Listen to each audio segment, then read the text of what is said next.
દર્શક મિત્રો, વિચાર ક્રાંતિમાં વિનોદ ભટ્ટ।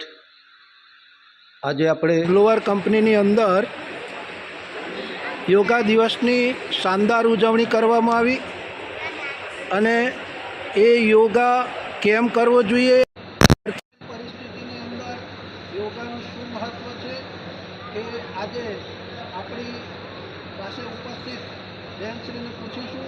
બેન, આપનું નામ? ઓમ નમો નમઃ। મારું નામ રીટા પંડ્યા છે।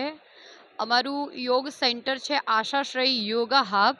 આશાશ્રય યોગા હબ તરફથી હું આજે અહીંયા બધા જ લોકોને ઇન્ટરનેશનલ યોગ ડેનો જે કોમન પ્રોટોકોલ છે એ કરાવવા માટે આવી છું કે આખું વિશ્વ એક જ દિવસે એક જ સમાન પ્રેક્ટિસ કરે છે, તો એના માટે આજે આ શિકાગો બ્રોવર ના લોકોએ, કંપનીના લોકોએ બધાએ પાર્ટિસિપેટ કર્યું અને બધા જ લોકોએ આજે આસનોની પ્રેક્ટિસ કરી। જેમ કે બધાને ખબર છે કે અત્યારનો સમય એવો થઈ ગયો છે કે આસનોની પ્રેક્ટિસ કરવી ખૂબ જરૂરી છે, કેમ કે શારીરિક અને માનસિક રોગ એટલા બધા વધી રહ્યા છે કે યોગને અપનાવવું ખૂબ જરૂરી થઈ ગયું છે। એટલે કહેવાય છે કે કરો યોગ રહો નિરોગ, કે તમે જેટલા જ આસનો કરશો, જેટલા જ પ્રાણાયામ કરશો, એટલા જ તમે રોગથી દૂર થઈ શકશો। તો એના માટે જ બધા જ લોકોએ મળીને અહીંયા આપણે યોગ ડે સેલિબ્રેટ કર્યો છે, જે 10મું વર્ષ છે। એટલે કે આંતરરાષ્ટ્રીય યોગ દિવસ જે 9 વર્ષ પહેલાં ઉજવ્યો હતો એ આજે ફરીવાર 10મા વર્ષે આપણે બધા જ મળીને ઉજવ્યો છે। તો હું બધા લોકોને